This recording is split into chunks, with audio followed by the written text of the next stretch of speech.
Join me as we break down the top 10 clutch trades you need to make before week 9 of fantasy football. Just in case any of these trades are not in the cards for you and your team, we also have a waiver wire ad for every position to help make sure your team is ready to make that playoff push. Welcome into No BS Fantasy Football. And as we get to the first player you have to try to trade for, Dak Prescott, I've got an exciting announcement. Down in the description, you'll see a link to a free Discord for YouTube subscribers only. This is not for TikTok. This is not for my Instagram. It's just for you guys. In that Discord, I'll be posting extended rankings for defense and kicker beyond what I post here every single week. I'll also be posting my research links so you guys can do research along with me. We'll have a community tab to discuss fantasy football and some YouTube subscriber exclusive giveaway. If you're interested, make sure you're subscribed here on the channel and drop down in the description and join that Discord for my first post tomorrow with those extended defense and kicker rankings. Now back over to Dak Prescott. This matchup against Denver is the toughest matchup he's going to face for the entire season. It only gets easier from here. And in this game, they also scored a few touchdowns. They just happen to be rushing touchdowns,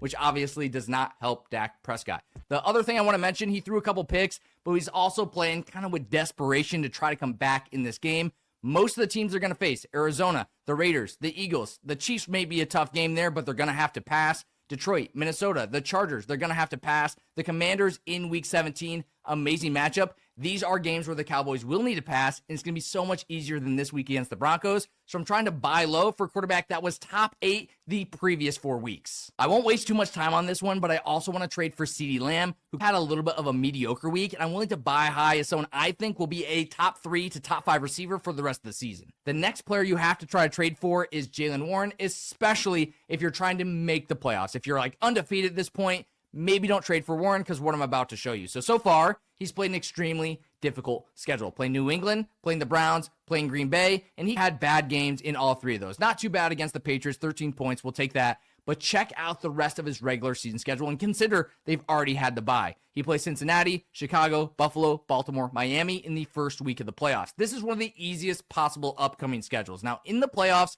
he also plays Detroit and Cleveland, 2 extremely difficult matchups. But if you're someone that's trying to just make playoffs, take advantage of this bad game he had in week 8 and this easy schedule he has rest of the regular season to get you there. Before we get to our next trade for target, I do want to include a player I think you should try to trade away, and that is Breece Hall. He could get traded. It is possible. The trade deadline is next Tuesday, November 4th. You can see the Jets are on bye. Then he plays Cleveland, New England in the playoffs, Jacksonville, the Saints, the Patriots. Extremely difficult schedule. And with how up and down he's been the whole season, it's unlikely that he's going to have 3 amazing weeks in the playoffs. And one of these 5-point weeks, 9-point weeks, 7-point weeks, that may knock you out of the fantasy playoffs. Try to capitalize on this 33-point performance, especially since, hey, he may get traded. Try to trade him away like he's going to be traded to a good team. Maximize that value for someone like Quinshon Judkins. Could be, we're going to talk about him later in this video. I think CeeDee Lamb. I think there's a lot of players that I try to trade for starting at the top, try to capitalize on this amazing week. The next player you have to trade for is J.K. Dobbins. Now, this is a buy low. I got to preface that off the bat. We're not trading big up for this guy, but I do think his price is pretty low right now, especially with R.J. Harvey scoring 3 touchdowns, but he did that on 8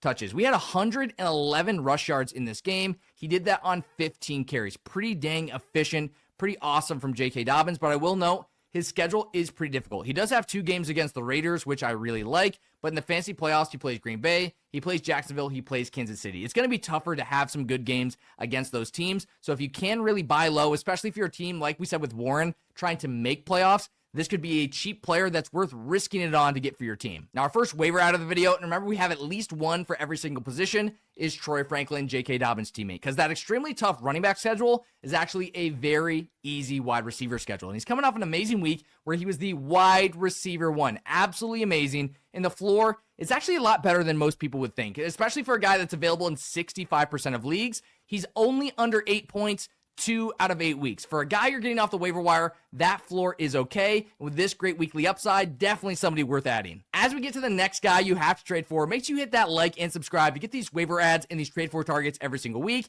Let's look at Josh Downs. His playoff schedule is awesome against Seattle, San Francisco, and Jacksonville, especially since he's not the wide receiver 1. Some of these guys like Seattle have a great corner 1, but that guy's going to be on Michael Pittman Jr. These teams have to try to stop Jonathan Taylor, which further opens up the wide receivers down the field. He's getting good target share. The matchups, the schedules are good. So I'm trying to get him for my team at somewhat of a deal, considering he hasn't truly broken out yet. You can get him for someone that's going to score about 13 points a game. And if that's what you need, especially if it's just a running back for wide receiver swap, I think Josh Downs is a good target. Now, Jordan Addison gives us an opportunity that may be impossible most years in fantasy football, but it's trading for someone who should be a buy high based on his results, wide receiver 8, like they're a buy low. Because a lot of people are afraid that when J.J. McCarthy comes back into this offense, it's going to completely grind to a halt. And it might, but you can honestly buy Jordan Addison like it already has. We saw him score 11.6 points. And if you can trade for this guy like someone who's going to score 11, 12 points a week, there's really very little way to lose that trade. Because defenses,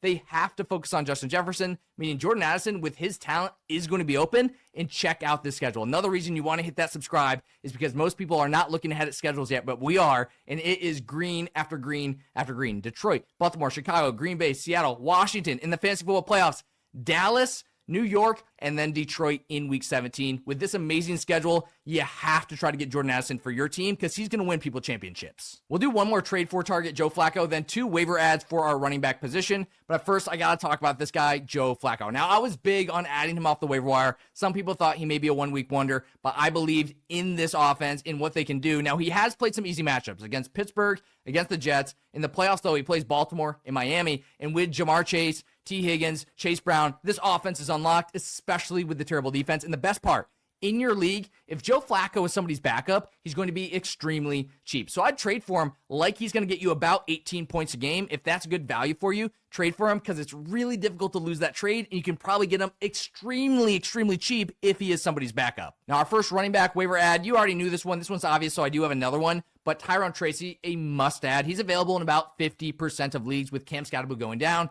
He's a great ad for your team, someone that can actually produce some decent fantasy value. But less obvious and available in over 90% of leagues is Isaiah Davis. The NFL trade deadline is November 4th. So next Tuesday, from the point I'm recording this video, Breece Hall could be gone by that point, which would make Isaiah Davis amazing for fantasy football. So if you're in a great spot, if you're already set up for playoffs, I'd definitely add this guy. Block your league mates from getting him because he could come back and be a real fantasy football asset. Adding Isaiah Davis, great move, available 91% of leagues. Now, we had a couple guys in this video who are amazing ads if you don't have the best record, if you need to win in the regular season, but if you want to win in the playoffs, add Josh Jacobs. Look at this playoff schedule. He plays Denver, then Chicago, then Baltimore. That is a league-winning playoff schedule. The Denver matchup is difficult, but playing Chicago and Baltimore week 17 is amazing. He's coming off a little bit of a down week. This was a week where Tucker Kraft on National Tight Ends Day absolutely dominated. But against the Steelers, who have been pretty good against running backs, he still had a decent game. You can see that was his second worst game of the season,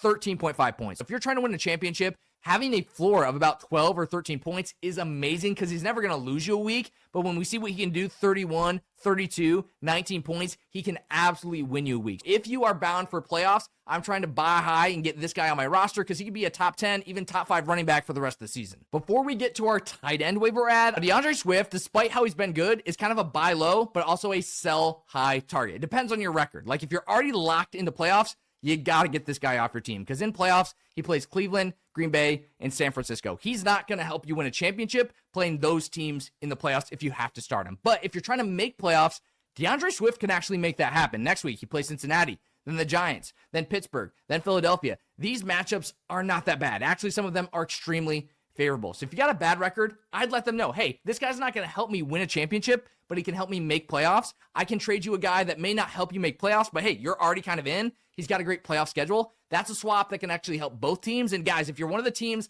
that's just trying to make playoffs, you're like, what's the point? If I get it there, he's not going to help me at all. Well, at least you're going to get there. Anything can happen once you get to the fantasy football playoffs, but you can't win a championship if you don't make playoffs. So trade to make playoffs if you need to, trade to win if you're already locked in. Before we get to the last player you have to trade for and our quarterback waiver ad, we have our tight end waiver ad, Chig Okonkwo, available in 80% of leagues because he hasn't been that bad. You can see his receptions, really pretty good in a PPR league, especially if you have any sort of tight end premium. He's scoring 7.5, 11, 8, 10, 9. Decently consistent. The matchups, they're not that great, but for Tennessee, you know they're going to be passing almost the entire game. So if you're hurting at tight end, I think he's one of the better options on the waiver wire. The last guy you have to try trade for before our quarterback waiver ad is Quinshon Judkins. Make sure you guys like and subscribe if you want to get this video every single week, and drop any start-sit questions, trade questions you have down in the comments. I'll try to be answering those or be in the Discord as well. And let's talk Judkins here. He did have a little bit of a shoulder injury, but next week is the bye week. So now's the perfect time to trade for him because he's going to have time to get healthy. And look at this schedule. They play Chicago, Buffalo, and Pittsburgh through the fantasy football playoffs.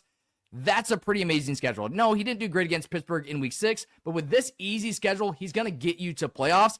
Absolutely a player to buy low at the moment. Sam Darnold may be the best quarterback available on waivers in your league, but Justin Fields is also on waivers in about 50% of leagues, and he's a must-add. You can see the huge potential he has each and every week that he plays. He's not going to be super consistent, but if you've got injuries or bye weeks, he's the type of guy you'd want to plug in for that week. In the next video, we're talking top 10 defenses for week 9 of fantasy football. So make sure you're subscribed. Don't forget to drop any start-sit questions, trade questions down in the comments, and join that Discord for those extended defense and kicker rankings for week 9.